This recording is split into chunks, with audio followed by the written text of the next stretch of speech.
Oke, selamat siang semuanya. Terima kasih sebelumnya Bu Ratna dan teman-teman semua yang dari Universitas Unair atau dari Career Center-nya ya. Kami sudah diberikan kesempatan juga untuk bisa ketemu sama seluruh teman-teman dari Universitas Erlangga untuk bisa mengadakan dan sharing terkait dengan career opportunity atau career plan gitu. Terutama kami dari Toyota Astra Financial Services.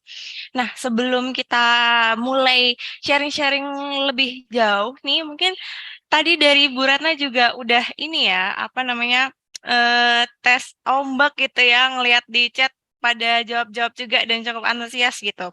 Nah, kali ini saya mau coba dulu mungkin boleh dari, nah silakan teman-teman bisa join atau di-scan barcode berikut. Kita masuk ke Mentimeter atau menti.com. Silakan teman-teman untuk bisa join dulu di kodenya 48293825.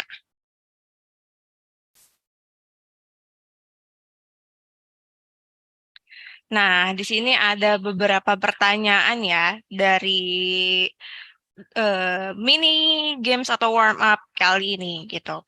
Nah, buat teman-teman yang udah bisa berhasil masuk ataupun ada yang nggak bisa kah? Boleh di chat ya.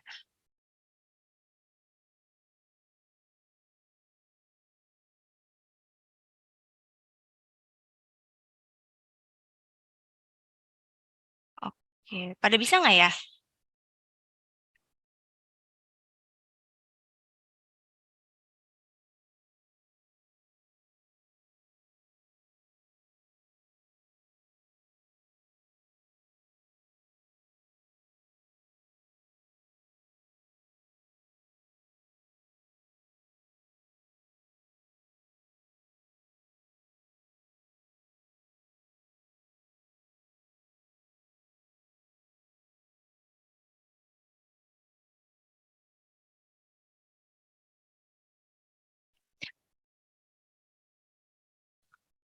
Oke, ternyata udah banyak banget yang isi nih. Aku share screen sebentar ya, jawaban dari teman-teman. Nah, ini masih bergerak terus ya jawabannya ya. Bahkan ini layanan, transportasi, Toyota, otomotif, keuangan nih paling besar di empat di tengah ya. Wah, ini masih terus bergerak, tapi yang paling tengah nih aku lihat layanan, layanan otomotif, leasing, finance, keuangan. Layanan keuangan ya ini maksudnya ya. Oke.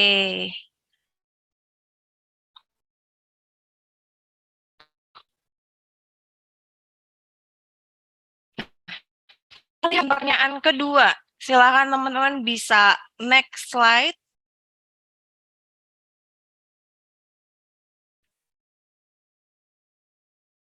Ini ada. Nah, sebelumnya ada yang udah memiliki gambaran karir plan sebelumnya kayak mau kemana ya habis nanti lulus kuliah, habis ini apakah akan bisnis sendiri, apakah memang akan ambil ke perusahaan atau ke bidang tertentu.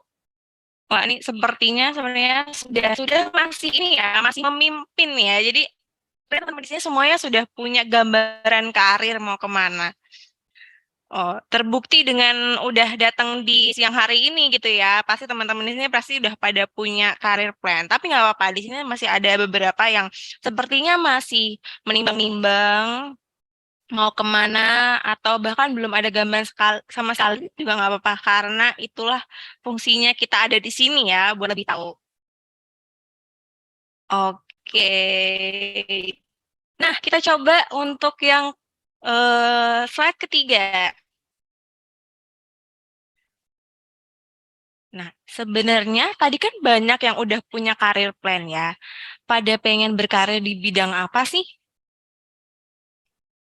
Oh, finance langsung gede banget ya. Baru satu nih yang menjawab nih. Marketing. Oh, HR. Oh, HR nih beratnya nih. Accounting, audit.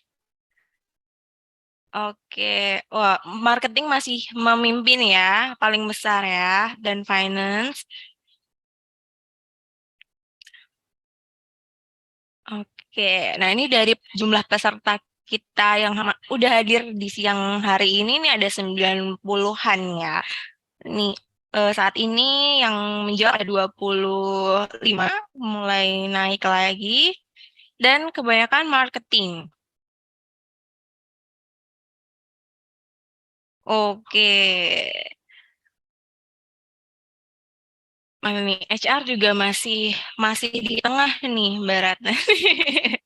Berarti nanti kalau HR masuknya ke timnya Baratna ya, Mbak?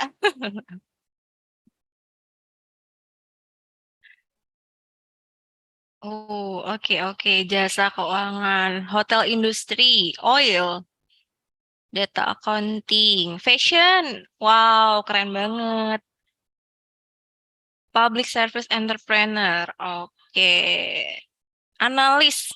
Wah, analis apa ya ini ya? Media, BD. Oke. Ternyata di marketing ya, kebanyakan ya. Nah, kita ke terakhir nih. Nah, bagi teman-teman yang tadi masih ragu atau kayak sepertinya atau yang belum punya karir plan gitu ya.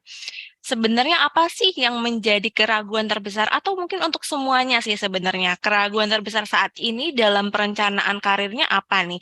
Tadi kan juga beberapa udah ada yang tahu ya, marketing gitu dan lain-lain. Sebenarnya untuk mencapai ke sana apa nih yang masih diraguin sama teman-teman?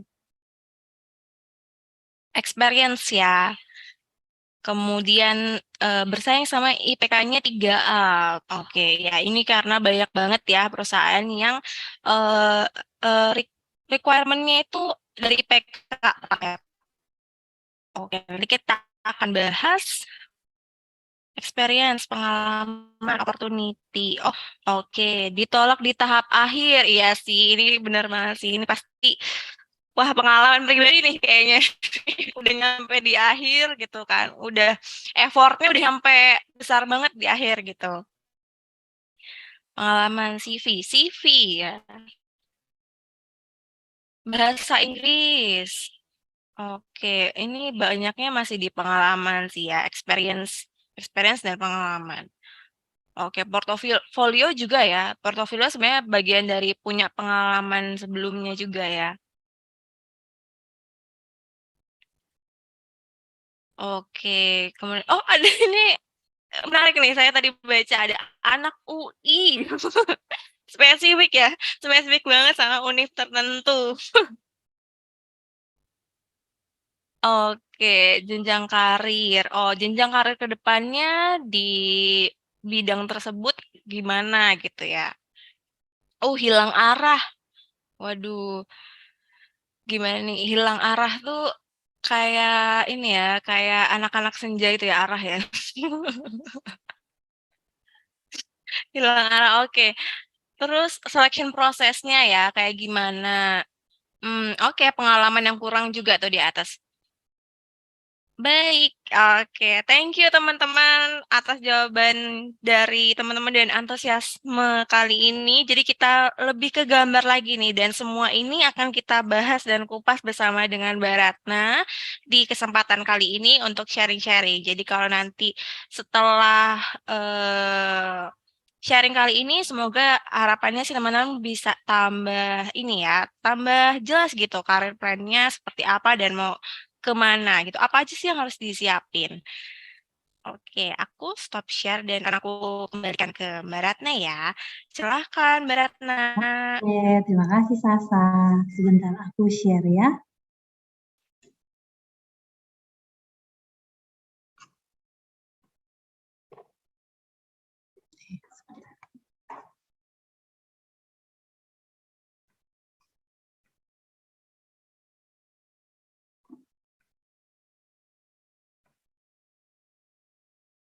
Oke, kita mulai. Oke, teman-teman, sebelum kita mulai ke materi, sekali lagi perkenalan ya. Kenapa aku perlu perkenalan? Karena menarik tadi hasil surveinya. Ada yang disebut tadi sama Kak Sasa ya, anak UI. Wah, ada apa ya dengan anak UI ya? Karena aku juga lulusan UI nih. Gitu. Jadi pingin tahu juga ada apa tadi nama anak UI disebut gitu ya. Nah, perkenalan nama aku kebetulan sama dengan Mbak Ratna Dewi ya. Ratna juga, tapi kalau aku namanya Ratna Maulati Rahayu, panggil aja Ratna. Lulusan psikologi UI, senang banget tadi kalau huruf HR tuh menjadi yang masih besar juga ya, masih diminati. Nah, psikologi UI dan selain sarjana saya juga ngelanjutin ke psikolog gitu ya. Nah, saya berkarir memang masih di Astra, tetapi Astra itu luas ya teman-teman kalau kita ngomongin soal karir. Jadi saya masuk pertama kali itu di Astra Otopat. Kalau teman-teman pernah tahu, itu perusahaan holdingnya perusahaan Astra yang bergerak di bidang komponen. Jadi yang holdingnya yang bikin aki, yang bikin shock breaker, bikin dashboard gitu ya. Itu kan ada namanya perusahaan-perusahaan komponen kayak Kayaba, JS Baterai, kemudian ada Aisin Indonesia. Nah, itu punya holdingnya namanya PT Astra Otopat. Pertama saya bergabung di situ, kemudian saya dipindah ke anak perusahaannya. Saya pernah bekerja di manufacturing juga di PT Akebono Break Astra Indonesia. Multinational company karena kita kerjasama sama Jepang juga 50%. Itu juga produknya sistem rem ya, disc brake. Dan kemudian saya pindah ke Toyota Astra Financial Services gitu ya. Nah, karena menarik kita bicara soal karir planning.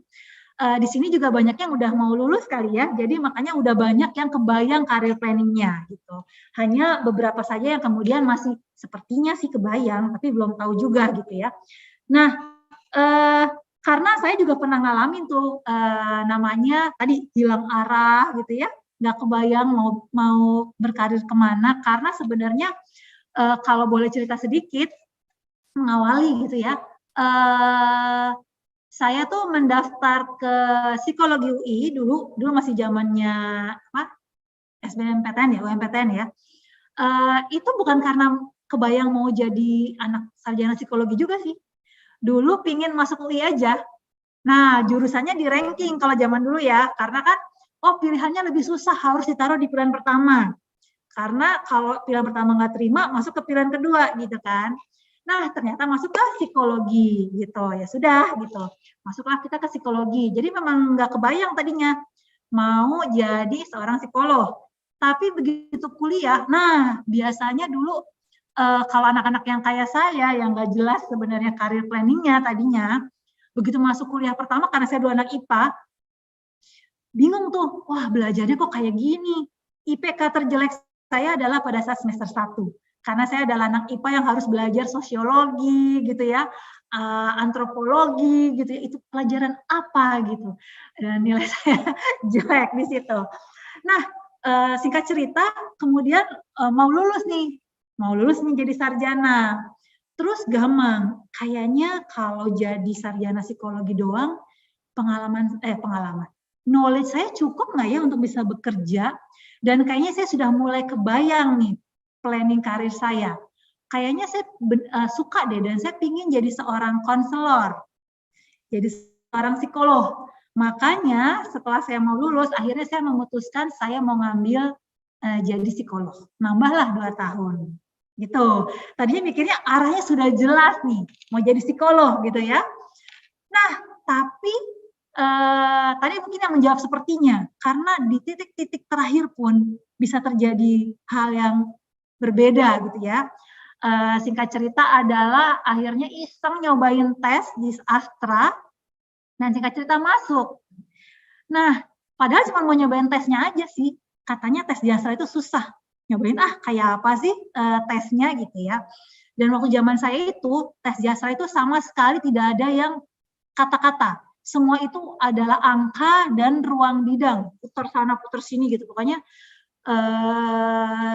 anak IPA banget gitu tesnya, nggak ada tuh yang kata-kata, bahasa itu nggak ada. Nah, jadi pingin aja gitu belajar, dan ternyata masuk. Nah, akhirnya berpikir, padahal cita-cita saya, karir plan saya adalah jadi psikolog, jadi konselor. Masa saya harus kerja di perusahaan sih, gitu kan? Akhirnya berpikir lagi, tapi kalau jadi konselor atau jadi psikolog, kalau belum punya pengalaman, kayaknya kok nggak terlalu bisa ngasih wawasan ya ke klien. Ya udahlah, nyoba kerja dulu.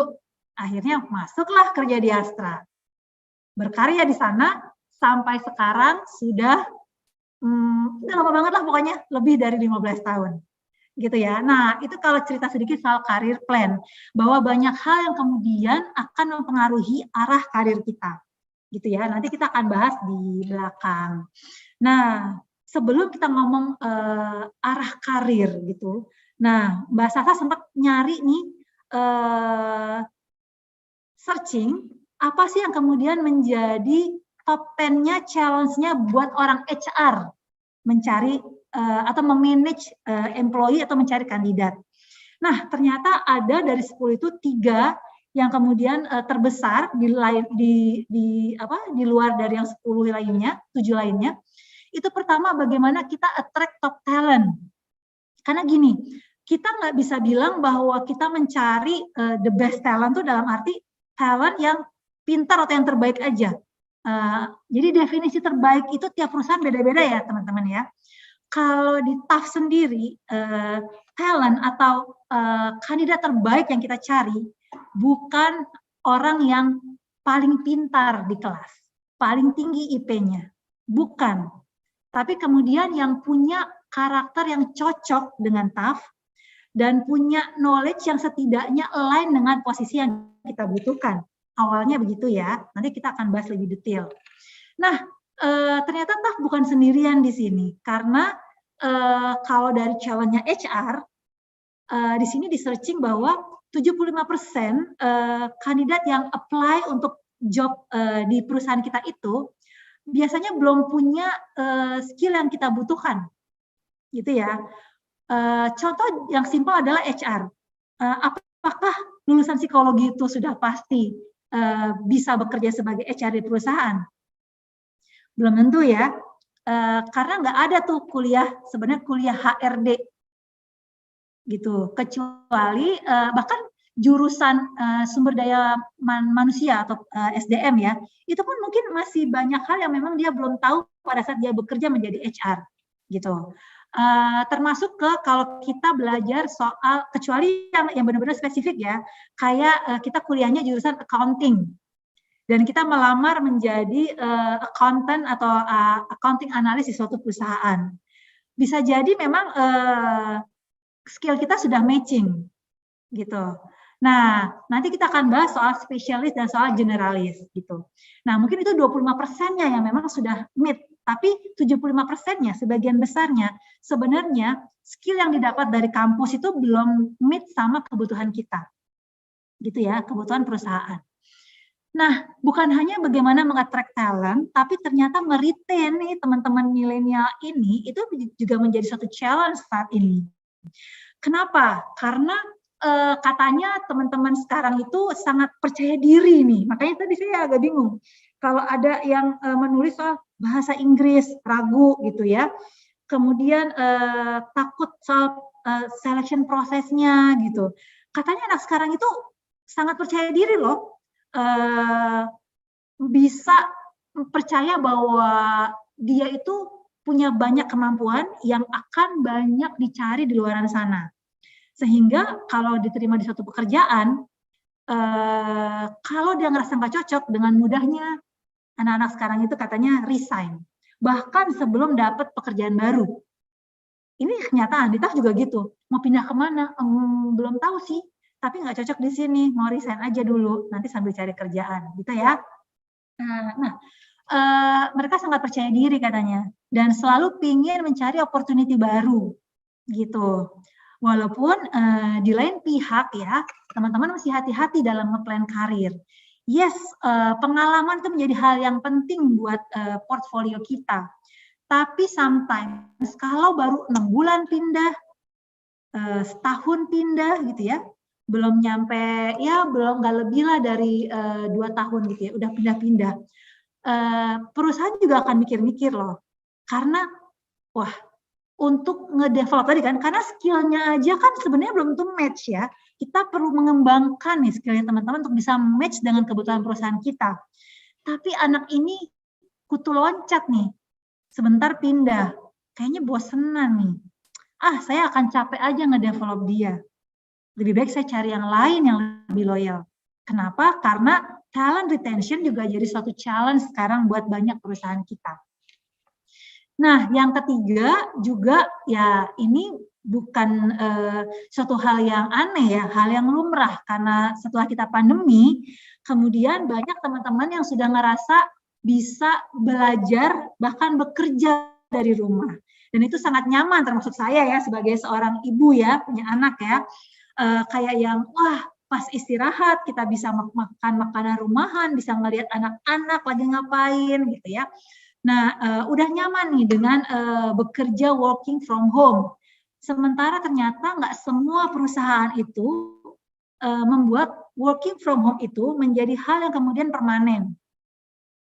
Karena ada hal-hal yang kemudian masih perlu dikoordinasikan secara offline itu lebih cepat.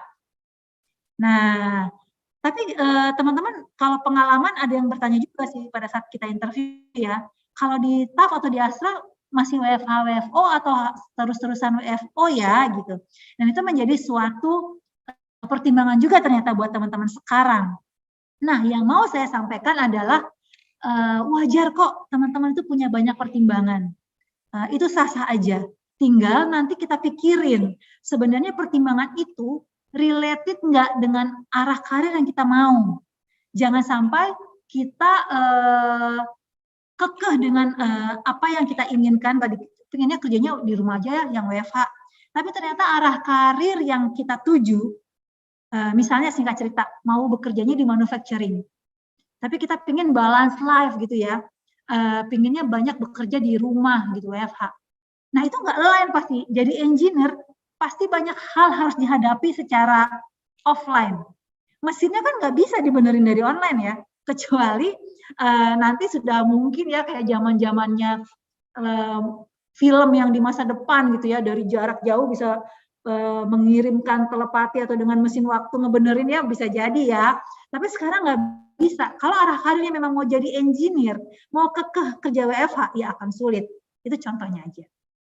Nah, challenge lainnya ada perubahan di manajemen, sekarang terkenal yang namanya diversity. Ya, kita harus contohnya diversity itu kita harus memberi kesempatan kerja juga kepada teman-teman yang berkebutuhan khusus atau kemudian harus balance antara perempuan dan laki-laki gitu ya. Employee engagement ini sangat berpengaruh terhadap tadi talent retention gitu ya. Untuk mencari orang-orang yang engage itu agak susah sekarang. Engage-nya mereka itu terhadap passion sekarang, passion dan what's benefit for me, gitu. Kemudian leadership development, kemudian masalah legislation and others from HR, from HR compliant issue, gitu ya. Kemudian masalah benefit dan juga bagaimana kita kecocokan terhadap culture. Nah, ini adalah top reason organization are struggling to hire suitable candidates. Kalau tadi kan dari sudut pandang HR saja. Kalau ini kita tarik lagi ke lebih tinggi ya, ke organisasi, di mana memang kompetisi dari other company itu juga besar ya, karena sekarang banyak perusahaan, apalagi banyak startup company juga yang memang baru banyak merekrut orang, dan mereka sangat berani untuk memberikan benefit yang besar di awal. Nah, nanti kita cerita soal itu. Sometimes di awal gitu ya, di akhir kita bisa beda lagi gitu ya. Nah, kemudian banyak teman-teman sekarang kampus juga banyak ya, menerima mahasiswa juga banyak gitu, lewat jalur mana aja juga banyak, sehingga lulusan tuh banyak. Tapi bagaimana kita bisa dapat yang pengalaman, karakteristik, knowledge-nya pas dengan kita, itu juga agak susah buat perusahaan. Sementara tadi karena turnover di perusahaan kita sekarang semakin tinggi karena banyak anak-anak yang kemudian baru sebentar pindah, beberapa atasan jadi ngerasa kayak, aduh jangan nyari fresh grade deh, nyari yang udah pengalaman aja, capek ngedidiknya gitu. Sementara nyari yang pengalaman pun nggak mudah karena pengalamannya belum tentu match dengan karakteristik perusahaan kita, gitu ya. Nah, dan beberapa hal lainnya teman-teman bisa searching dan bisa baca juga di sini. Nah, yang paling penting sebenarnya adalah sekarang dari sisinya teman-teman sendiri, gitu ya. Karena kita bicara soal bagaimana kita meng-planning karir kita dari sudut pandang kita ya, bukan dari sudut pandang perusahaan. Nah, kalau kita berkaca dari generasi milenial katanya atau Gen Z ya, Gen Z. Kalau sekarang kita suka kalau lagi kesel ya, ih Gen Z ini begini banget sih gitu ya, katanya generasi strawberry, mau ditekan sedikit ngambek gitu ya.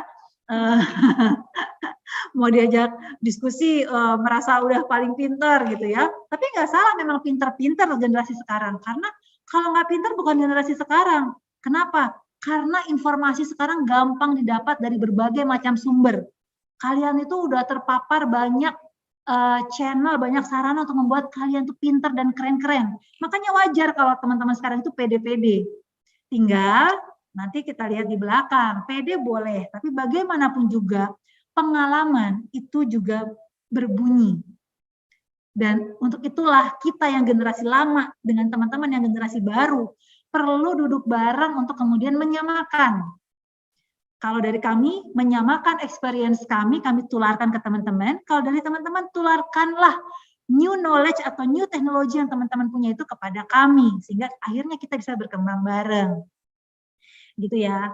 Nah, kalau dari penelitian, dari kita searching ya, ada top reason apa yang menjadi dasar teman-teman katanya memilih pekerjaan. Nah, yang paling besar itu adalah kalau untuk milenial dan untuk Gen Z juga ya, adalah life balance. Makanya tadi aku bilang soal work from home gitu ya. Hidup harus balance. Kalau kebanyakan kerja, waduh stres, perlu banyak healing gitu ya. Dan healingnya work from Bali, nggak hanya work from home lagi gitu ya. Nah, harus balance hidup kita. Nggak bisa cuma kerja doang. Makanya singkat cerita, perusahaan sekarang banyak yang aware kok soal work-life balance. Kayak di Tahun ya teman-teman, kita juga banyak akhirnya memfasilitasi dari mulai sarana olahraga, bahkan akhirnya di Tahun sekarang beli PS. Ya, PS berapa? Kasasa aku lupa. Karena udah nggak main PS ya, udah generasi tua ya. Sampai beli PS buat teman-teman main after office. Biar balance hidupnya gitu ya, sambil nunggu macet gitu ya, bisa main, bisa olahraga, main pingpong, sampai kita juga akhirnya mendefine satu program benefit baru yaitu Stay Healthy Benefit, di mana teman-teman bisa menggunakan jatah pengobatannya itu untuk membeli peralatan olahraga. Nah, nanti kita bicara lebih detail lagi ya. Itu sebagai contoh bahwa kita paham kok bahwa teman-teman sekarang itu butuh life balance. Dan bukan hanya teman-teman sekarang, kami pun yang generasi tua juga butuh life balance gitu ya. Nah, katanya juga sekarang selain life balance, teman-teman itu sangat concern dengan learning and development opportunity. Gitu. Dan itu sangat baik. Karena kita, terutama Astra ya, akan mencari orang-orang yang terus mau berkembang. Gitu. Nggak mau orang yang hanya puas di situ aja. Jadi ini sangat cocok. Dan yang terakhir adalah reason-nya adalah high salary and other financial benefit. Itu nggak salah teman-teman. Go for it. Carilah salary yang tinggi. Itu sangat wajar. Tinggal kita perlu juga berkaca. Kompetensi kita sekarang sampai seberapa, pengalaman kita seperti apa, sehingga kita wajarnya dapat gaji seberapa. Gitu.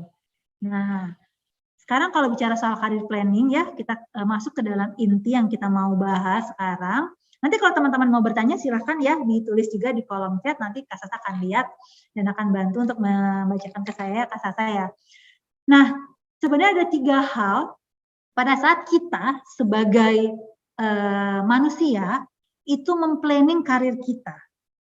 Pertama adalah kita harus paham jati diri kita atau kondisi kita sendiri seperti apa. Kondisi itu seperti apa? Maksudnya minat kita, passion, ya, kalau kata bahasa kerennya anak sekarang ya, passion kita, kelebihan kita di knowledge gitu seperti apa, di skill seperti apa, dan value. Kenapa? Karena value ini sangat penting teman-teman. Makanya sekarang juga lagi booming soal corporate culture.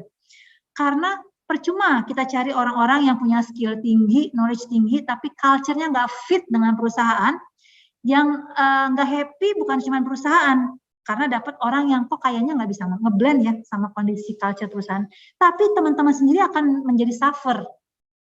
Karena kok value yang saya pegang dengan value di sekitar saya nggak cocok ya, dalam bergaul akan jadi friksi-friksi, akan terjadi hal-hal yang membuat kita nggak nyaman, dan akhirnya bekerja pun nggak akan lama di situ. Sehingga kita perlu tahu apa value yang sebenarnya kita pegang, dan kita membuat kita nyaman berada di suatu tempat. Nah, setelah kita paham diri kita kemudian searching lah, explore lah, ada option atau opportunity apa aja sih di luar sana.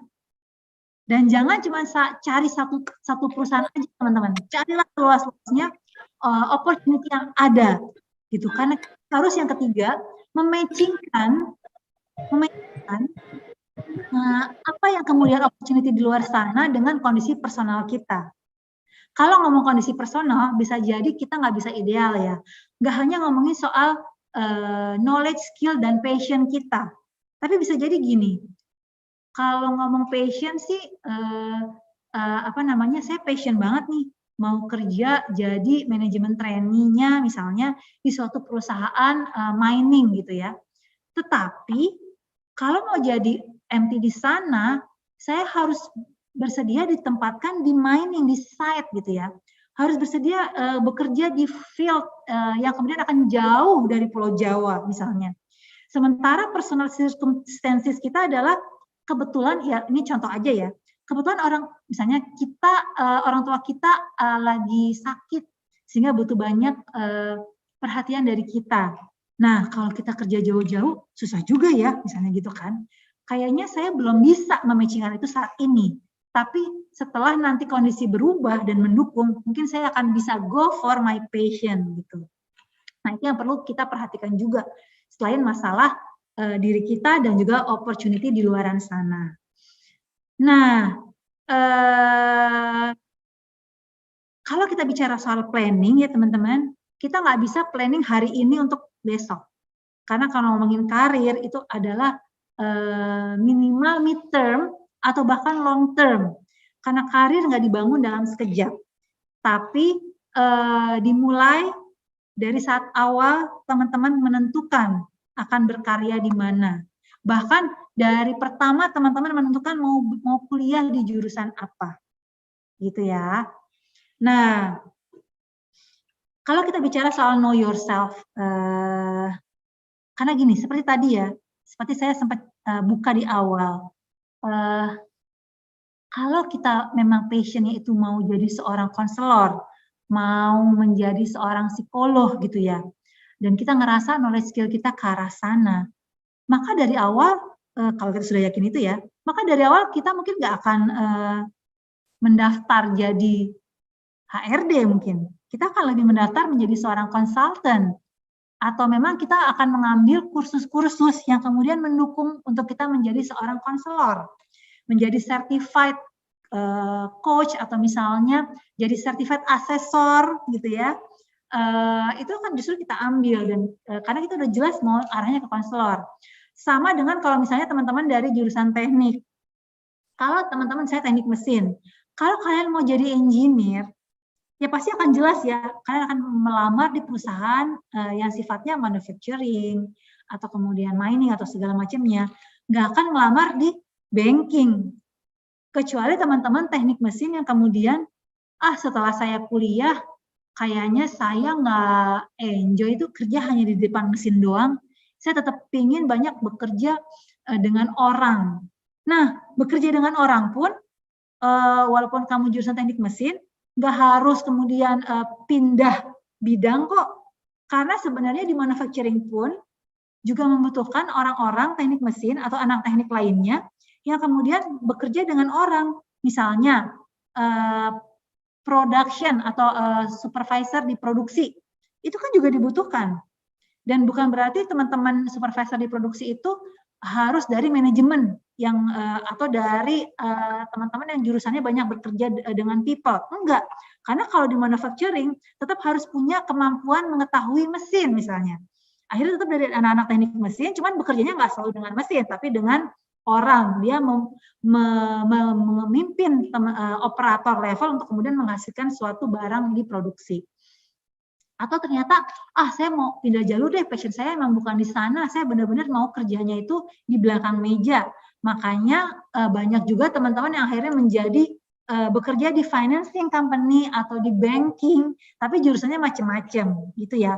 Nah, yang mau saya sampaikan pertama adalah bahwa knowing ourselves itu is very very important. Jangan sampai kita membuang waktu kita bekerja di suatu bidang atau di suatu tempat yang kemudian tidak menjadi passion atau bukan menjadi tempat yang kita memang mau tuju gitu. Makanya teman-teman perlu sadari dulu sekarang nih, apa sih yang menjadi minatnya teman-teman? Apa yang menjadi kekuatannya teman-teman saat ini? Apa yang kemudian perannya teman-teman di lingkungan sosial teman dan apa yang teman-teman harapkan gitu ya. Apa yang teman-teman pahami sekarang tentang teori-teori dari kampus yang teman-teman kuasai dan skill apa yang teman-teman juga kuasai, itu kalian harus tahu. Karena untuk menjadi sukses itu nggak hanya ngomongin soal kemampuan, tapi juga soal attitude dan effort. Dan yang effort ini paling penting sebenarnya untuk keberhasilan kita. Dan effort ini sangat ditentukan dari motivasi, gitu ya. Kita nggak mungkin ngasih 100% lebih kalau kita nggak punya motivasi yang kuat untuk mencapai itu. Dan motivasi itu biasanya kalau dari teman-teman generasi sekarang nih, sangat dipengaruhi oleh minat, passion, preferences gitu ya. Jadi hal pertama yang teman-teman harus tahu adalah, saya maunya apa sih? Dan apa kekuatan saya, itu intinya. Nah, setelah itu adalah yang tadi kedua, kita masuk ke yang kedua adalah explore the option. Kalau di perusahaan ya teman-teman ya, itu ada 2 jalur namanya. Jalur generalis dan jalur spesialis. Dimana kalau jalur generalis itu kita nggak penting sebenarnya seberapa tinggi skillnya teman-teman. Skill teknikalnya ya.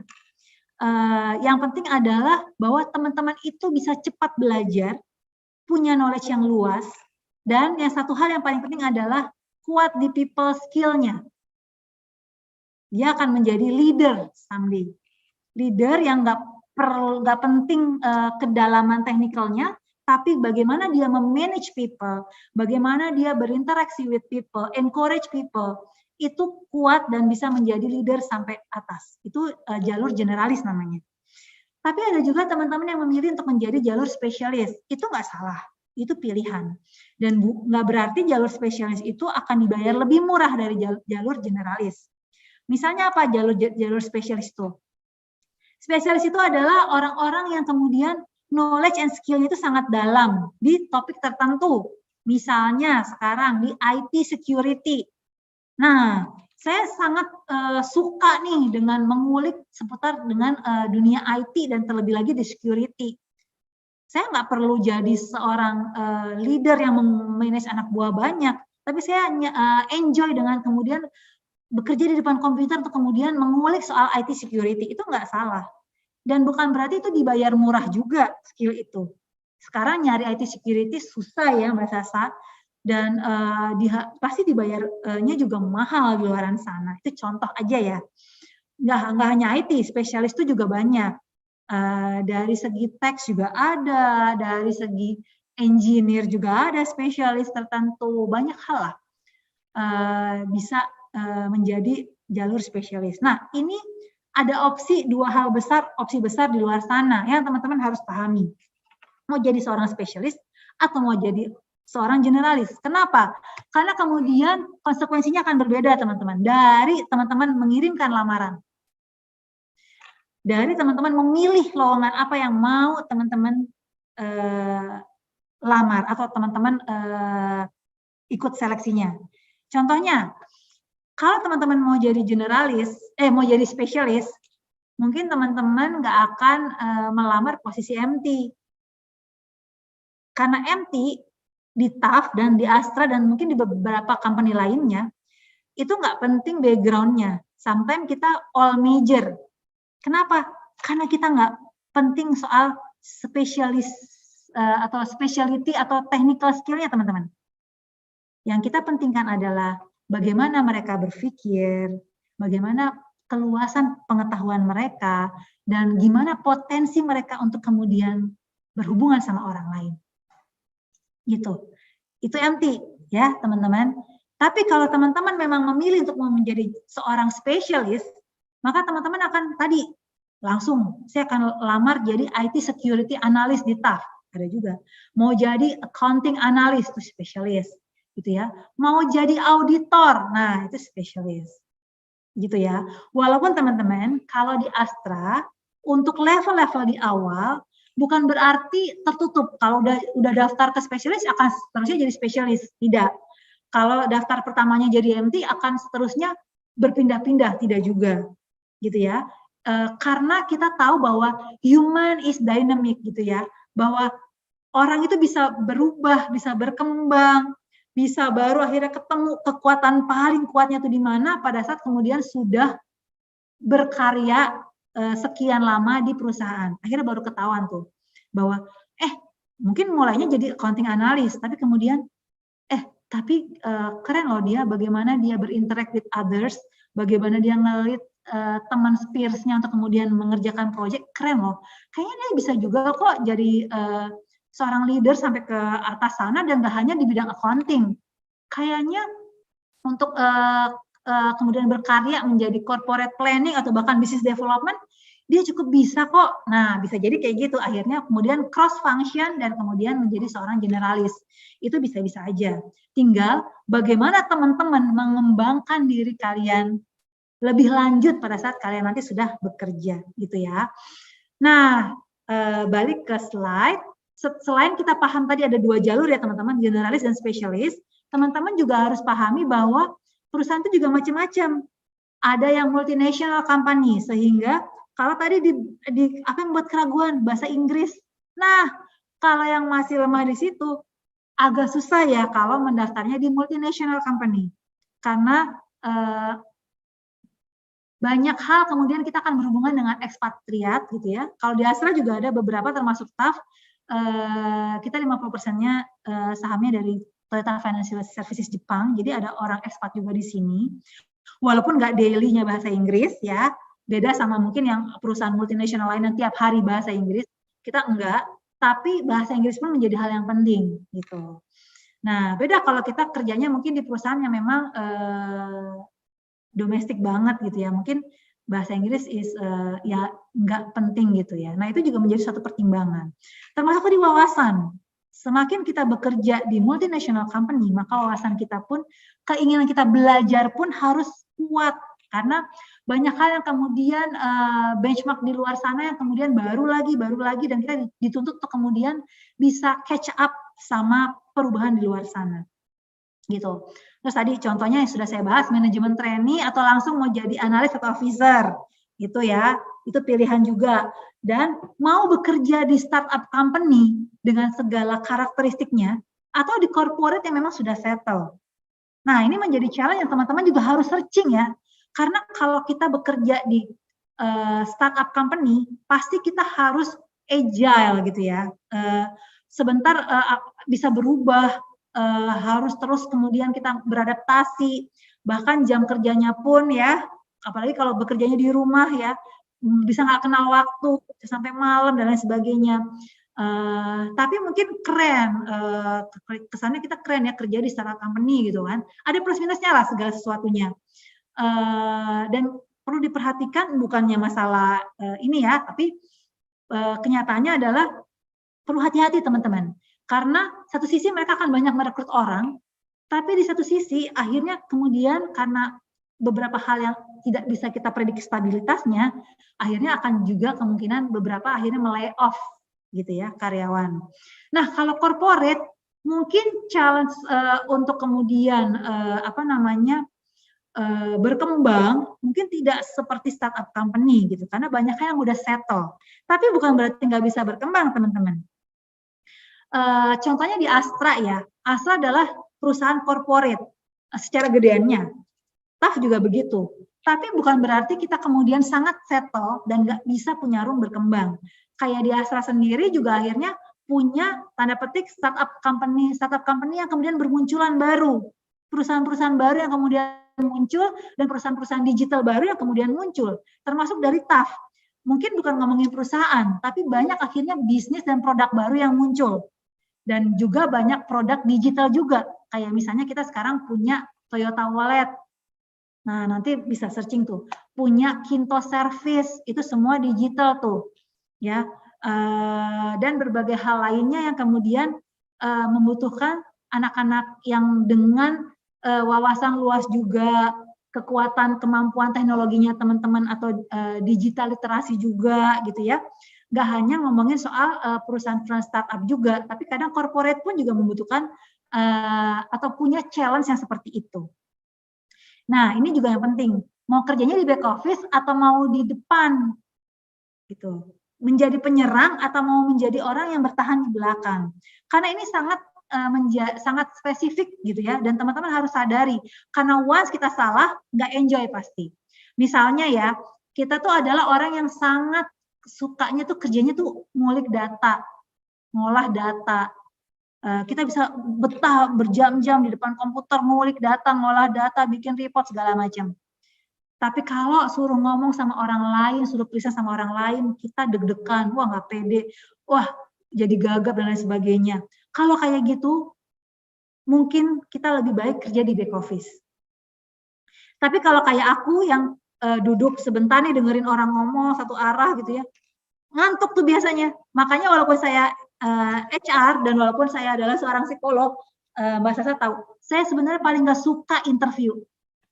Saya paling nggak suka dengerin orang ngomong, apalagi kalau nggak menarik yang di interview ya. Itu saya dalam waktu 5 menit udah langsung ngantuk. Gitu. Kalau bisa yang lain yang interview, yang lain deh. Tapi karena tugas ya saya interview juga. Nah, kalau kayak gitu sebenarnya saya nggak cocok tipenya di back office. Saya lebih cocok kerja dengan banyak orang. Tapi kok sekarang jadi HR kan back office. Iya, tapi kan saya kerjanya harus ketemu banyak user. Makanya saya nggak betah di meja, duduk manis di meja. Saya bukan HR yang bagian penggajian itu enggak. Saya nggak akan mau. Nah, saya nggak bisa kayak gitu. Saya lebih memilih yang HR yang bagian development, bagian organization development, rekrutmen, di mana saya harus keliling, saya harus ketemu user gitu. Jadi main nyerang ke depan. Karena saya bukan tipikal orang back office. Nah, itu teman-teman harus sadari. Karena kalau enggak, aduh sengsara deh. Ya, karena begitu kalian salah memilih pekerjaan, karena nggak mungkin kan baru sebentar kemudian resign. Itu akan memperjelek portfolio kalian juga. Karena sekarang invest rekrutmen itu nggak murah teman-teman. Perusahaan juga mikir, kalau saya rekrut sebentar resign, saya rugi. Nah, jadi teman-teman harus planning dari sekarang. Apa yang kalian mau tuju. Gitu ya. Nah, kalau kita udah tahu kita mau arahnya kemana, kemudian yang kedua adalah explore. Explore-nya apa? Posisi yang kita tuju itu butuh apa? Misalnya, sekarang banyak teman-teman yang mau di manajemen trainee. Kalau mau boleh jujur ya, kalau dari interview, ngelamar di manajemen trainee itu bukan karena emang mau jadi, saya mau fast track jadi seorang leader. Enggak loh ternyata. Banyak juga jawabannya, karena saya bingung Bu, saya kalau kerja di perusahaan, apa yang kemudian knowledge saya bisa pakai ya? Skill saya bisa pakai ya? Jadi saya biar belajar dulu deh di kelas, baru kemudian saya bekerja. Enak di teman-teman dong ya, perusahaan ngegaji teman-teman untuk belajar, bukan berkontribusi, tapi nggak apa-apa. Itu kita ikhlas melakukannya, karena kenapa? Kita juga sadari tadi yang di slide awal ya, bahwa lulusannya, nggak ngomong lulusan sekarang sih, saya terlalu jahat ya. Dari zaman saya juga, saya lulus juga belum tentu bisa langsung kerja. Jadi perlu harus dididik. Dan tenang aja teman-teman, Astra itu sangat concern sama pendidikan. Makanya pernah jadi jargon, asrama cuma jadi tempat sekolahan doang, sebentar resign. Nggak apa-apa, ikhlas. Karena itu adalah value-nya Astra. Yang pertama, to be an asset to the nation. Nggak apa-apa, kita nggak didik orang, ngeminterin orang, itu adalah sumbangsinya Astra buat bangsa ini. Gitu ya. Tapi, ya jangan sebentar-sebentar resign juga dong teman-teman. Ya bertahanlah 2 tahun gitu ya. Kasihanlah kita yang udah ngedidik. Dan makanya Astra juga punya Astra Management Development Institute gitu ya. Karena kita tahu bahwa tetap bagaimanapun juga perlu di-develop. Dan teman-teman mungkin sudah familiar dengan MBKM ya, Merdeka Belajar apa? Kampus Merdeka ya. Ya. Nah, itu kenapa ada program itu? Karena dengan begitu akhirnya teman-teman bisa matching antara apa yang teman-teman dapat di kampus dengan apa yang dibutuhkan perusahaan. Gitu ya. Nah, itu arahnya udah ke sana tuh sekarang. Nah, makanya pada saat nanti teman-teman sudah tahu aku ingin jadi accountant atau tax analis, jadi khusus ke sana. Atau saya mau menjadi saya mau menjadi generalis, saya mau menjadi seorang leader. Maka apa yang dibutuhkan? Contohnya, mau ngelamar jadi MT, namanya manajemen trainee. Di training untuk jadi kemudian manajemen top manajemen in the next future. Berarti butuh apa ya? Pasti butuhlah kemampuan potensi ngelit people. Pasti butuhlah orang-orang yang berkomunikasinya itu sistematis. Gitu kan? Dan baik. Nah, kalau kayak gitu, apa yang perlu saya siapkan? Nah, berarti nanti pada saat kita di selection proses sampai ke tahap interview, jangan lupa keluarkanlah pengalaman teman-teman dalam berorganisasi, dalam kemudian pernah bikin project, kalian pernah bikin ide-ide yang kemudian luar biasa gitu ya. Apa yang kira-kira memang dibutuhkan untuk kemudian menjadi potensi untuk menjadi top manajemen di kedepannya. Kan butuh apa? Butuh kemampuan berorganisasi atau apa? Memanage people.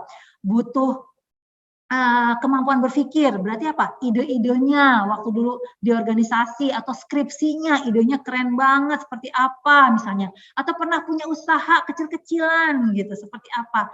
Keluarkanlah itu segala pengalaman yang kemudian relate dengan apa yang dibutuhkan. Tapi kalau teman-teman daftarnya accounting analyst, ya berarti teman-teman keluarkanlah kemampuan accountingnya, technicalnya, atau punya sertifikasi misalnya. Ada pernah kursus PSAK atau apa yang pernah teman-teman dapatkan yang memang relate dengan posisi itu. Teman-teman harus cari tahu, termasuk perusahaannya di bidang apa. Ini yang saya perlu tekankan, dan itu sebenarnya harusnya di awal. Teman-teman itu nggak hanya ngelamar ke satu posisi loh, tapi satu perusahaan. Jadi nggak hanya cari accounting analyst atau menjadi misalnya production section head gitu. Tapi harus tahu perusahaannya apa. Manajemen training juga gitu, harus tahu perusahaannya apa. Apakah perusahaan itu bergerak di bidang yang kemudian aku suka juga. Karena tadi ya, kalau motivasinya nggak kuat, bagaimana teman-teman bisa all out memberikan kemampuannya lebih dari 100%. Gitu kan. Harus tahu juga. Dan pada saat kita mau tes atau mau interview, harus kalian cari tahu lebih detail lagi. Kayak misalnya TAF nih. TAF itu perusahaan apa sih? Jangan nanti interview sama user, apalagi udah sampai BOD ya. Ditanya soal financing company itu apa, kita nggak tahu. Kita pikir, oh TAF itu jualan mobil. Oh bukan. Itu mah Auto 2000, itu mah dealer. Gitu kan. TAF itu adalah value chain-nya yang membantu untuk financing-nya. Jangan sampai itu baru ketahuan nanti pada saat di user akhir. Udah sampai ujung-ujung, tadi ya disebut ya, udah sampai ujung-ujung gagal. Sebenarnya yang penting bukan masalah knowledge-nya. Ada 2 hal yang penting. Pertama, kalau teman-teman tahu dari awal, teman-teman memang yakin bahwa ini adalah bidang yang teman-teman mau. Dan yang kedua, kalau teman-teman cari dari awal, setidaknya kita yang interview yakin bahwa oh anak ini mah information seeking-nya bagus, anaknya mau berusaha pasti. Anaknya pasti kayaknya nih aktif nih, proaktif. Orang belum diajarin aja dia udah tahu soal TAF. Belum diajarin aja dia udah tahu bahwa manajemen training itu bakal kayak gimana sih gitu. Nah, itu akan jadi good point buat kalian pada saat nanti kalian di selection process, gitu ya. Nah, selanjutnya adalah tadi pada saat kita memilih karir, tadi kan know ourselves and then know opportunity. Nah, itu ada faktor internal dan faktor eksternal. Tadi kalau knowing ourselves tadi internal ya. Tapi kalau knowing opportunity itu nggak hanya internal tapi juga eksternal. Internal itu misalnya tadi opportunity mana yang kemudian relate dengan apa yang kita mau. Tapi juga kita harus lihat eksternalnya. Misalnya sekarang gini, apa yang kita mau ternyata nggak tersedia di luar sana opportunity-nya. Misalnya nih, aku tuh pinginnya jadi kerja jadi HR, tapi udah nyari nih banyak perusahaan lowongan HR tuh penuh semua. Kayaknya orang HR itu pada muda-muda kali ya, jarang yang pensiun dan pada betah-betah kali ya, nggak ada yang resign. Tapi aku pengen jadi HR, gimana dong? Ya kan kita nggak bisa juga kemudian stuck di satu tempat kan? Karena tadi jarak antara teman-teman lulus dengan teman-teman keterima kerja itu akan menjadi pertimbangan juga, akan ditanyakan, kok udah 6 bulan nggak kerja-kerja, udah ngelamar kemana aja, apa yang teman-teman usahakan. Nah itu jadi penting juga tuh, ya kan? Artinya kita harus melihat juga, kalau ternyata opportunity di luar sana udah sedikit di jalur yang kita maui, adakah jalur lain yang kemudian terbuka juga yang kita masih bisa coba. Dan sesuai juga dengan misalnya kondisi keluarga, pendidikan kita, gitu kan, dan lain sebagainya. Itu yang harus kita pertimbangkan juga, gitu.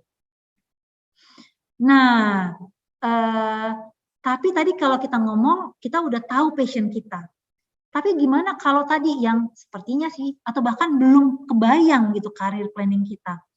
Kayaknya, wah semua aja dilamar, kan kalau interview suka gitu ya, udah ngelamar kemana aja, oh semua saya lamar mbak, saya ngelamar ke Astra, saya ngelamar ke TAF, saya ngelamar ke UT yang alat berat, saya ngelamar kemudian ke Bank Permata, saya juga ngelamar ke Unilever, saya ngelamar juga ke perusahaan rokok, kok banyak banget ngelamarnya, terus oke, nggak apa-apa sih perusahaannya, jurusannya apa namanya, posisi yang kamu lamar apa aja, macam-macam juga mbak, ada yang manajemen trainee, ada yang HRD saya lamar, saya juga ngelamar mbak bagian produksi. Nah, kok jadi kayak nggak jelas ya gitu. Nah itu juga perlu diperhatikan teman-teman, bukan masalah perusahaannya sebenarnya, masalah teman-temannya sendiri.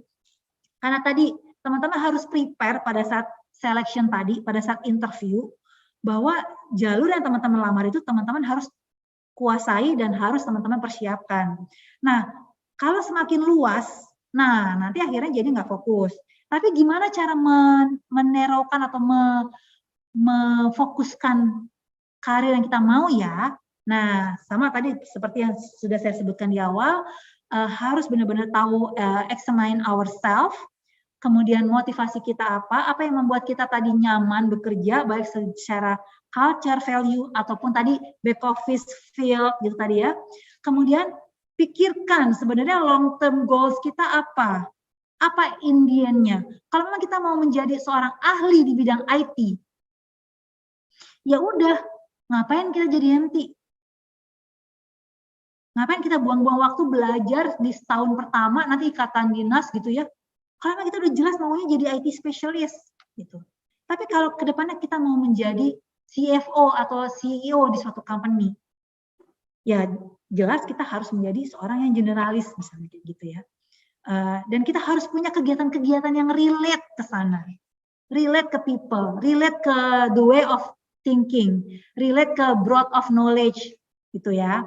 Nah setelah itu kalau kita sudah kebayang long term goal, jangan lupa explore lah sektor-sektor tadi yang saya bilang ya, jenis perusahaan apa, apakah mining company, perkebunan, mau alat berat, mau otomotif, mau banking, mau apa, kita harus pahami banget.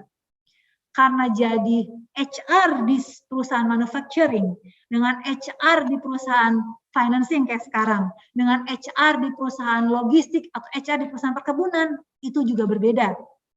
Pengalaman aku kan pernah di HR suatu holding company yang sifatnya umum, kemudian jadi HR-nya pabrik, dan sekarang HR-nya di financing company. Itu juga beda teman-teman. Karena kalau jadi HR-nya di pabrik, nanti pada saat kita sudah jadi manajer, mau nggak mau kita harus megang industrial relation-nya juga, walaupun kita background-nya psikologi.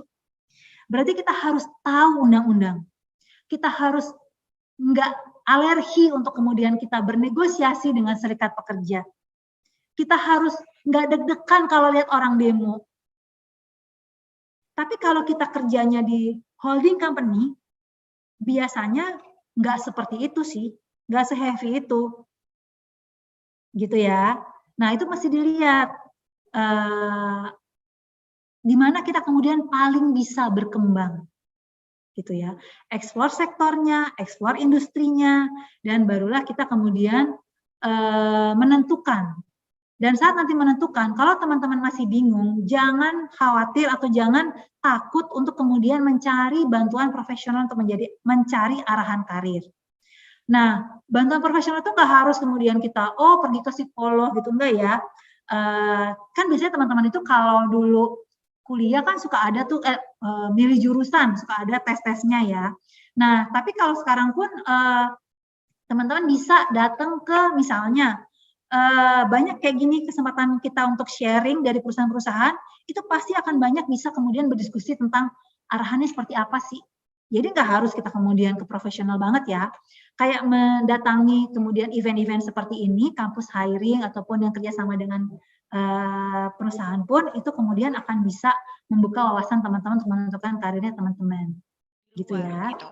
Kemudian salah satunya kita dari TAF atau Toyota Astra Financial Services gitu ya. Kalau teman-teman pasti tahu tentang Toyotanya aja atau Astranya aja gitu ya. TAF tuh apa sih sebenarnya? Mungkin aku mau sedikit sharing juga sebenarnya TAF tuh seperti apa gitu.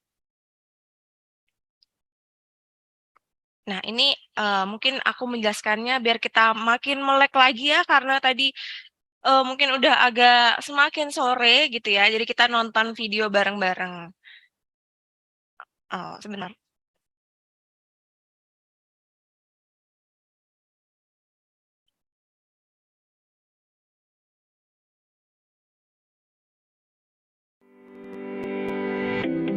Kita friends, yuk kenalan dengan kami, Toyota Astra Financial Services, yang lebih akrab disebut TAF. TAF merupakan perusahaan jasa keuangan joint venture antara PT Astra International Tbk dan Toyota Financial Services Corporation di Jepang dengan kepemilikan saham 50%, 50%. Pelayanan yang kami berikan mencakup jasa pembiayaan untuk mobil baru merek Toyota, Daihatsu, dan Lexus. Di samping itu, kami juga memiliki lini bisnis fleet financing untuk pembelian mobil dalam jumlah besar, TAF Syariah untuk memberikan kenyamanan transaksi sesuai dengan syariat agama Islam.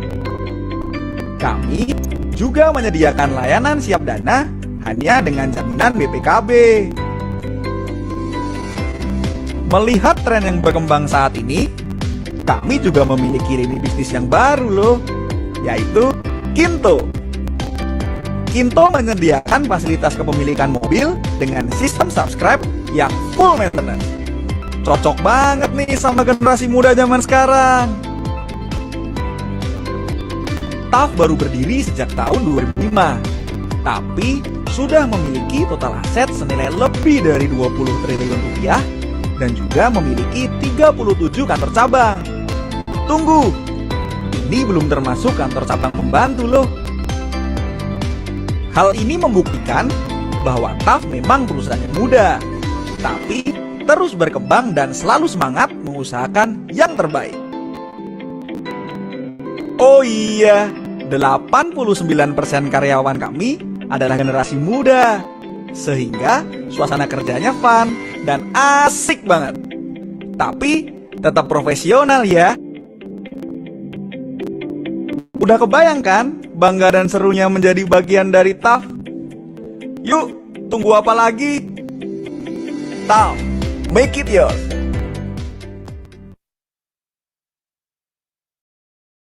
Nah, itu tadi sedikit video terkait dengan TAF yang kalau tadi dari video udah dijelasin juga ya tadi, dan Bu Ratna pun sudah menjelaskan kalau TAF itu sebenarnya joint venture, jadi sahamnya kepemilikannya 50% dari Toyota Financial Toyota Financial Service Corporation dan yang ada di Jepang dan PT Astra International Tbk yang ada di Indonesia gitu.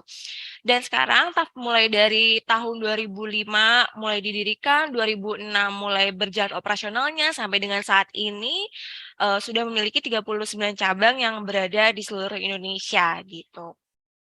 Nah, tadi juga sudah diceritakan ya dalam video bahwa TAF memiliki 6 line of business atau jenis-jenis bisnisnya, mulai yang diawali dari pembiayaan untuk mobil Toyota aja, kemudian dipercaya untuk punya juga dari Daihatsu dan Lexus juga brandnya untuk yang retail gitu ya.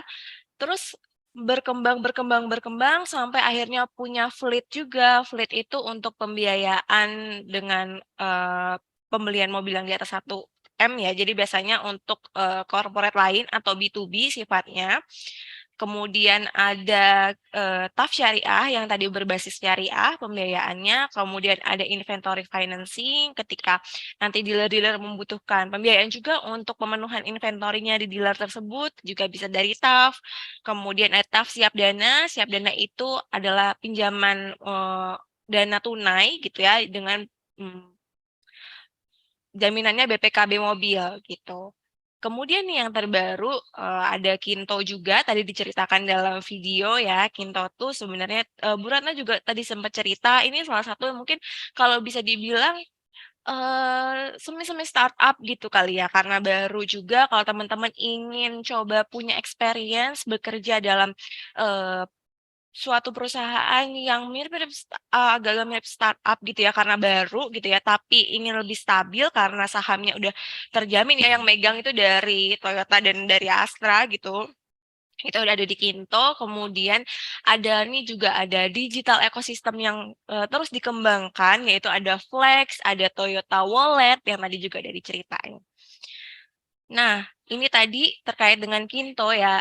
Kinto itu subscription mobil, jadi kalau teman-teman tahu mungkin YouTube Premium atau Spotify gitu ya, itu kan kita biasanya langganan gitu ya. Nah, ini dalam bentuk mobilnya gitu teman-teman. Jadi langganan mobil, tapi nggak usah mikirin pusing-pusing lagi, tinggal pakai aja, udah full maintenance, tanpa uang muka dan lain-lain gitu. Nah, ini salah satu bisnis yang dimiliki TAF juga yang terus dikembangkan. Sebenarnya kalau Kinto ini di Indonesia mungkin cuma ada di TAF ya, tapi di negara-negara lain yang dimiliki sama Toyota itu juga dikembangkan Kinto-nya. Jadi kalau teman-teman cari Kinto itu nggak cuma ada di Indonesia, tapi di luar negeri juga banyak gitu. Nah, ini sejak berdiri tahun 2005, 2006, kemudian terus kita berkembang dan melakukan perubahan, improvement gitu yang paling terkenalnya di perusahaan kita, di TAF itu selalu ada yang namanya Kaizen atau terus melakukan improvement. Oleh karena itu, kita juga ini beberapa Hall of Fame dari achievement yang diraih sama TAF dari tahun ke tahun sampai dengan kalau boleh cerita di tahun 2002 lalu sebenarnya TAF itu yang di Indonesia ini meraih juara 3 gitu ya dari Kaizen-nya atau improvement-nya gitu dibandingkan sama dari perusahaan-perusahaan lainnya yang dimiliki sama Toyota gitu. Nah, ini ada beberapa foto-fotonya. Dan aku mau memperkenalkan juga BOD-nya TAF. Kenapa? Karena nanti ketika misalkan teman-teman join di TAF ataupun nanti ikut tahapan seleksinya di TAF, di tahapan terakhir menuju terakhir banget itu nanti akan melakukan final interview gitu. Final interviewnya ini ketemu dengan BOD-nya TAF. Nah, kalau dilihat dari wajahnya gitu ya teman-teman, di sini tuh kelihatan banget kalau ada yang dari BOD kita, ada yang dari Jepang, ada yang dari Indonesia gitu. Nah, Presiden Direkturnya sendiri ada Pak Agus Praitno, dari namanya udah kelihatan ya, dari beliau dari Indonesia. Sedangkan kalau dari Vice Presidennya ada, kita manggilnya sih Mr. Matsu gitu ya. atau Matsusan gitu. Beliau yang perwakilan dari Jepang, juga ada satu lagi Mr. Yoshi, itu juga dari Jepang. Beliau sebagai Finance Director. Nah, yang dari Indonesia lagi ada Bapak Budi Setiawan selaku Sales and Marketing Director, dan juga yang terakhir nih ada sebenarnya di sini mungkin masih ada wajah dari direktur kita Pak Devi Santoso, namun di bulan ini gitu ada perubahan dari BOD kita, yaitu ada perpindahan dari Pak Devi ke Pak Justin gitu. Nah, kalau tadi BOD-BOD-nya aku mau menjelaskan juga nih dan memperkenalkan kalau di TAF itu banyak banget yang seperti tadi ada di video ya, yaitu Gen Y dan Gen Z gitu. Kalau di sini kita lihat presentasenya sebenarnya Gen Y-nya masih dominan gitu ya dibandingkan dengan Gen Z-nya. Tapi kalau kita lihat Gen X-nya tuh udah dikit banget juga gitu. Nah, itulah yang membuat culture ataupun suasana kerja di sini tadi ya disebutnya adalah fun gitu. Dan lebih kerasa millennials-nya. Nah, inilah buktinya dari beberapa leader gitu ya. Kalau di usia 24, 25 beliau tuh udah menjadi leader gitu ya, baik di cabang ataupun ya di section head yang ada di head office gitu.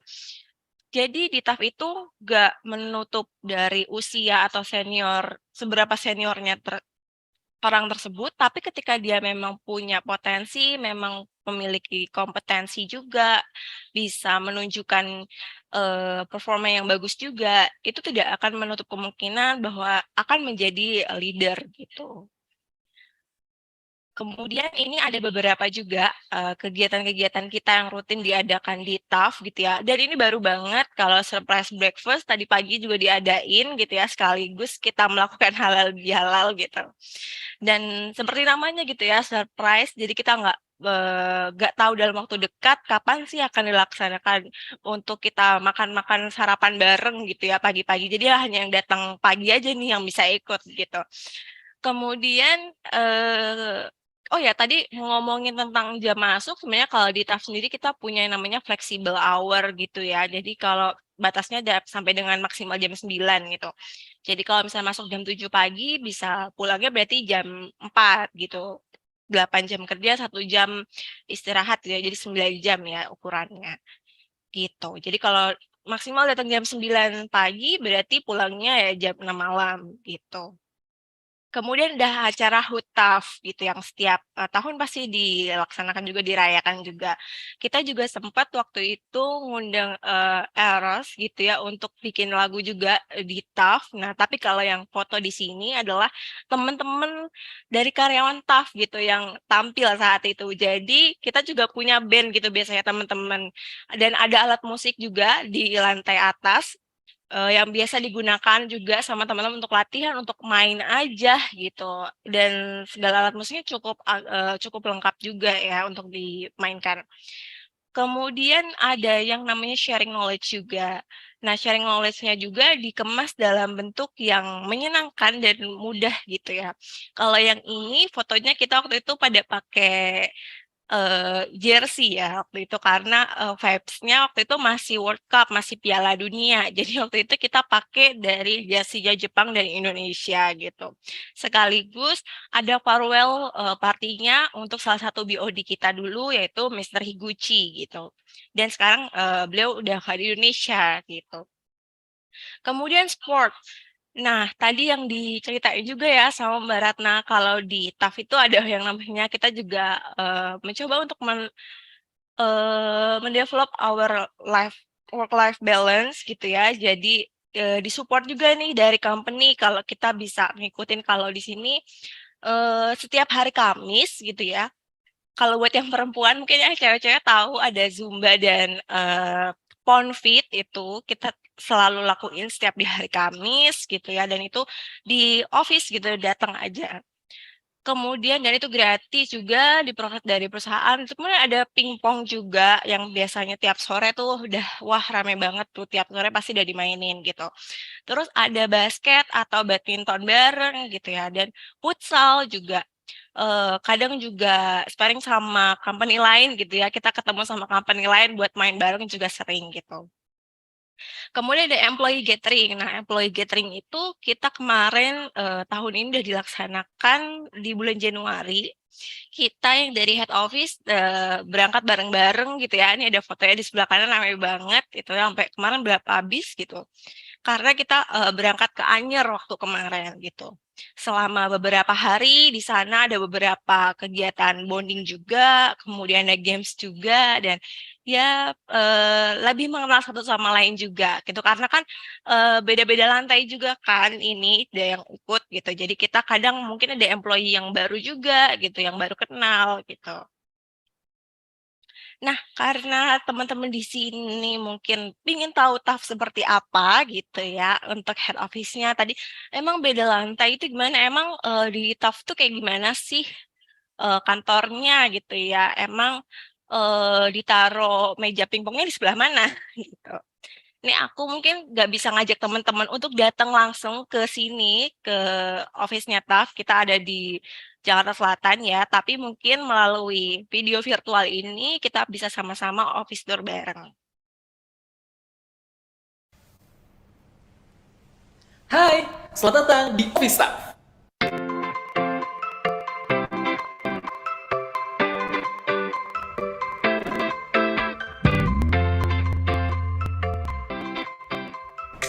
Aku Raffi. Hari ini aku mau ngajak kamu untuk tur di Head Office Staff. Kita mulai dari area kerja dulu yuk.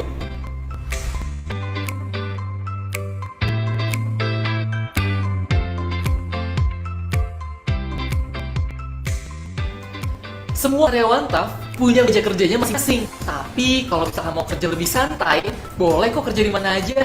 Salah satunya di sini, di collaborative area.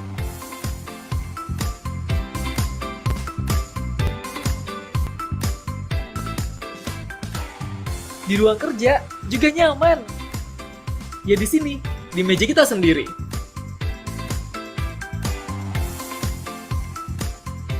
Meja kerja kita didesain dengan terbuka agar memudahkan ketika kita mau berkomunikasi satu sama lain.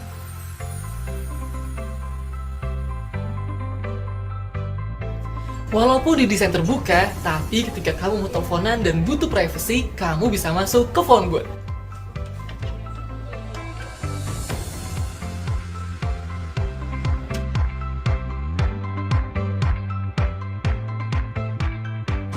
Setiap karyawan TAF diberikan locker untuk menaruh barang-barang yang tidak berhubungan dengan pekerjaan. Dan juga dilengkapi dengan fasilitas yang lengkap serta modern. Contohnya, mesin percetakan, TV yang besar, dan internet yang cepat.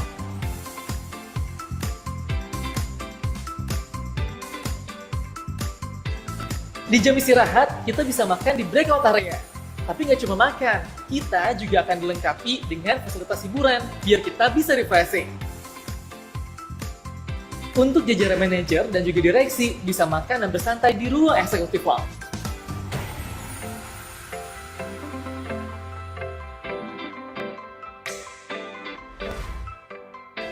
Selain di head office, TAF juga punya kantor cabang yang gak kalah keren dan juga modern.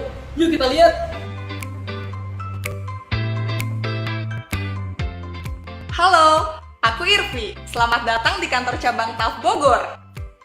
Kantor cabang memang didesain untuk kenyamanan operasional karena kami langsung bertemu dengan customer dan kami ingin memberikan pelayanan yang terbaik. Gak cuma customer, tapi kenyamanan kita juga penting loh. Seperti di head office staff, ruang kerja kita juga dibuat terbuka untuk mempermudah komunikasi antar rekan kerja. Selain itu, ruang kerja kita juga berdekatan dengan ruang kepala cabang loh. Hal ini untuk mempermudah koordinasi kerja. Nah, ini ruangan yang paling serius sekantor cabang, ruang meeting. Di ruang meeting inilah lahirnya ide-ide dan keputusan-keputusan penting.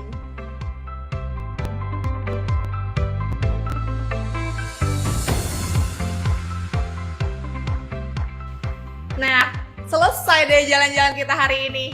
Gimana? Kantor TAF nyaman banget kan buat kerja?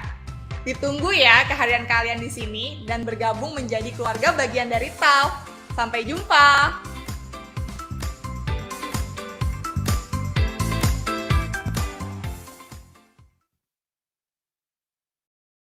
Oke. Nah, tadi teman-teman udah dilihat bareng-bareng juga ya terkait dengan fasilitas ataupun gimana sih workplace dari TAF gitu.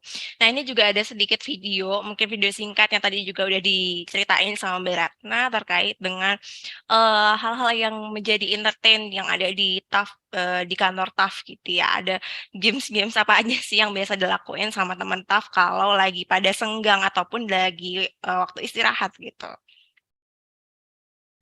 Shorty said she coming with a bag, with a bag, with a young, coming with a bag, with a bag, with a young, coming with a bag, with a bag, with a young, coming with a bag, with a.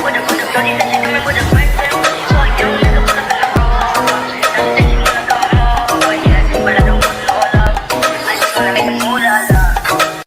Itu tadi ya spill dikit gitu terkait dengan eh, teman-teman yang kalau lagi pada jam istirahat ataupun di jam pulang kerja tuh ngapain aja sih selain tadi kan yang diceritain ada PS gitu ya. Tadi lagi ada yang main FIFA, kemudian ada yang lagi main Switch gitu, terus ada yang lagi main mini soccer dan main pingpong. Nah, ini kurang tadi tambahan satu lagi sebenarnya di kita tuh ada juga sekarang yang baru itu ada tempat untuk karaoke gitu ya. Jadi teman-teman yang suka nyanyi bisa juga karaokean sambil atau yang main band tadi.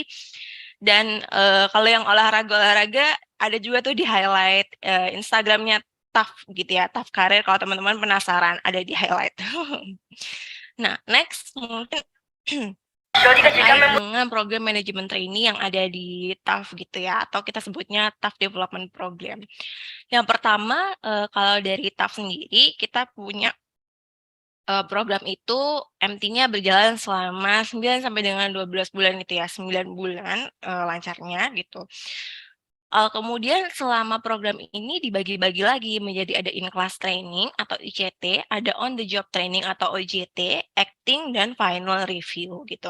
Untuk in-class training sendiri, nanti teman-teman yang masuk dalam program MT itu akan belajar dulu nih, tahu dulu tentang teorinya. Mungkin tadi ya yang disebut belajar atau kuliah dulu lagi gitu, memperdalam lagi core bisnisnya yang ada di TAF gitu. Karena kita adalah perusahaan pembiayaan atau financial services, pasti nanti akan belajar juga terkait dengan financial service secara general. Kemudian ada juga terkait dengan sales service, credit and collection karena itu core bisnisnya. Kemudian nanti akan setelah belajar gitu ya, in-class training sebulan, kemudian ada yang namanya on the job training. Nah, on the job training ini nanti akan datang ke akan belajar gitu ya di beberapa fungsi gitu, terutama di sales, service, credit and collection itu tadi gitu ya. Kemudian ada juga tambahan dari beberapa divisi untuk teman-teman belajar nanti di on the job training itu. Nah, bedanya apa sih sama on the job training sama acting? Kalau on the job training itu nanti akan bareng sama satu body gitu ya, ataupun ada pastinya akan ada mentor dan coach-nya juga yang bantu atau membimbing gitu ya. Belajar di sana itu seperti apa aja yang masih perlu dikembangkan dan lain-lain gitu, akan ada proyeknya juga. Kemudian kalau acting itu akan udah megang suatu role gitu ya, atau sudah punya peran dalam posisi tertentu dan sudah punya tanggung jawab yang lebih daripada saat on the job training gitu. Jadi kalau on the job training itu implementasinya, acting ini benar-benar yang teman-teman udah punya role-nya gitu, benar-benar udah dikerjakan dengan penuh dengan tanggung jawab gitu. Nah, di acting ini juga nanti ada final review gitu ya, atau review dan setiap on the job training juga akan ada presentasinya, akan ada reviewnya gitu. Oleh karena itu ada masa evaluasi after ada on the job training. Begitupun ketika nanti sudah acting, juga ada masa evaluasinya saat final review tadi. Dan kalau oke, setelah semua selesai masa programnya, akan graduation bareng-bareng sama satu teman batch-nya gitu untuk akhirnya melakukan penempatan atau placement di salah satu fungsi atau salah satu divisi departemen yang ada di TAF gitu.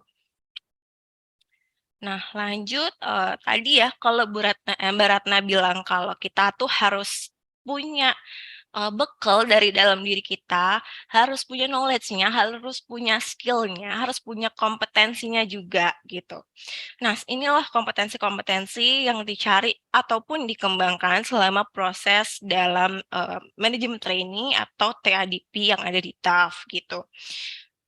dari pertama, dari Astra sendiri kita udah netepin yang namanya Astra Leadership Kompetensi. Karena tadi sebagai future leader ya, MT ini, maka harus punya yang namanya Astra Leadership Kompetensi. Itu yang terus diasah selama program. Kemudian ada Creative and Smart. Juga ada pengetahuan untuk culture-nya tadi. Ada culture yang dijunjung sama di TAF ini adalah professionalism, good relation, excellent, and customer focus. Atau kita singkatnya adalah progress. Kenapa harus bisa jadi culture agent juga? Karena sebagai future leader nanti pasti punya tim juga gitu kan, harus bisa menjadi agen perubahan atau agen untuk menetapkan suatu culture yang udah dimiliki sama TAF kepada timnya. Nah, ini beberapa foto-foto dari teman-teman yang saat ini lagi berjalan proses MT-nya, dan ini ada teman-teman yang juga baru aja kemarin presentasi untuk OJT-nya gitu ya, saat ini juga masih berjalan. Ini juga ada yang sudah graduation dan udah placement nih, untuk yang MT 20 gitu ya. Kemudian kalau jadi MT itu nanti bisa karirnya kemana sih gitu kan. Kalau pertama nih dibagi dua, bisa ke branch atau bisa di head office. Ketika nanti masuk ke branch, berarti bisa menjadi section head. Section head itu macam-macam ya. Atau nanti section head itu sales head, service head, atau area head, dan lain-lain itu punya tim gitu. Punya orang-orang yang harus bisa di-handle. Sedangkan kalau di head office itu setaranya dengan analis. Nah, analis ini nggak ada timnya ya, jadi nggak ada orang atau nggak ada anggota yang harus di-handle-nya. Tapi nanti kalau section head itu nanti bisa kemana sih setelah jadi section head? Bisa juga jadi branch head nanti naiknya. Tapi nggak cuma jadi branch head, bisa juga nanti ditarik untuk menjadi departemen head gitu. Analis pun sama, analis juga nanti bisa menjadi branch head dengan belajar dulu ya pastinya. Begitupun yang jadi section head juga kalau nanti ditarik menjadi departemen head pasti ada proses pembelajaran lagi gitu. Nah, untuk rekrutmen proses sendiri di TAF, itu pertama ada seleksi berkas. Nah, tapi karena teman-teman yang mungkin saat ini sudah masukin CV-nya ya kemarin untuk kegiatan kampus hiring di TAF, itu teman-teman udah skip nih terkait dengan seleksi berkas. Jadi nggak lama gitu ya, karena prosesnya biasanya 1 sampai 2 minggu gitu. Nah, itu udah ke-skip dan teman-teman bisa langsung di-invite ke psikotes dan interview psikolog. Nah, itu bagi teman-teman yang sudah upload CV juga sesuai dengan requirement-nya ya, atau sudah misalnya semester akhir dan atau mungkin yang alumni-alumni juga bisa gitu ya. Teman-teman yang mungkin masih di semester awal gitu ya, mungkin kita akan pertimbangkan juga nanti ataupun untuk nanti kita misalnya mau ada program internship dan lain-lain. Kemudian nanti after ada psikotes, akan masuk ke kalau yang manajemen trainee, yang mendaftar ke manajemen trainee, ada yang namanya LGD gitu, atau Leaderless Group Discussion. Sedangkan yang mendaftarnya selain MT, berarti nanti after psikotes itu langsung masuknya ke user interview gitu. Nah, tapi kalau yang MT tadi after LGD baru masuk ke user interview. Nah, user interview-nya itu juga dibagi ya teman-teman, ada 2. Pertama usernya langsung, dan yang kedua kalau udah lolos baru masuk ke final interview bersama dengan direksi atau BOD ya. Tadi ada 5 BOD itu ya, teman-teman udah lihat wajah-wajahnya. Kemudian nanti masuk ke kalau lolos lagi masuk ke medical check up dan offering gitu. Kemudian akan onboarding bareng-bareng untuk karyawan barunya, dan kita ada yang namanya proses pembelajaran lagi di hari pertama, welcoming untuk teman-teman mengenal dan adaptasi. Nah, ini beberapa tadi ya job vacancy yang ada di TAF untuk saat ini dan teman-teman bisa ikuti untuk kampus hiring-nya. Pertama ada manajemen trainee, mungkin tadi sudah cukup agak panjang juga ya dijelaskan terkait manajemen trainee seperti apa, juga udah diceritain juga sama Mbak Ratna. Nah, kemudian ada treasury analyst gitu, dan ini treasury analyst itu di bawahnya finance division ya. Ada internal auditor, nih biasanya teman-teman yang dari accounting ya, tapi sebenarnya kita internal auditor kalau teman-teman dari jurusan information system, kayak gitu juga bisa banget, karena kita juga cari ya. sesuai dengan requirement yang ada di sebelah kanan gitu ya, atau teman-teman juga udah baca saat teman-teman apply kemarin. Terus ada juga Human Resource Analyst atau HR Analyst, nanti berarti akan ketemu sama dengan Mbak Ratna kalau nanti teman-teman lolos gitu untuk interviewnya. Kemudian ada juga Marketing Analyst, ini pastinya di divisi marketing. Kemudian ada GS Analyst. Nah, GS Analyst ini divisinya barengan sama HR ya, kalau di TAF jadi HR GS Analyst gitu. Dan kita open for all major untuk GS ini, tapi mungkin kalau teman-teman yang dari teknik atau yang pernah belajar K3 gitu-gitu ya, itu menjadi poin plus gitu buat teman-teman. Tapi kalau misalnya bukan dari teknik, boleh juga tuh dipelajari tentang K3 tuh apa sih, kayak gitu. Mungkin itu ya, sama yang saat ini dikembangkan itu kalau dari GS adalah sustainability gitu dari suatu perusahaan seperti apa. Nah, kurang lebih kayak gitu teman-teman. Untuk hal-hal lainnya terkait requirement yang saat ini sedang buka, mungkin bisa teman-teman langsung baca ya.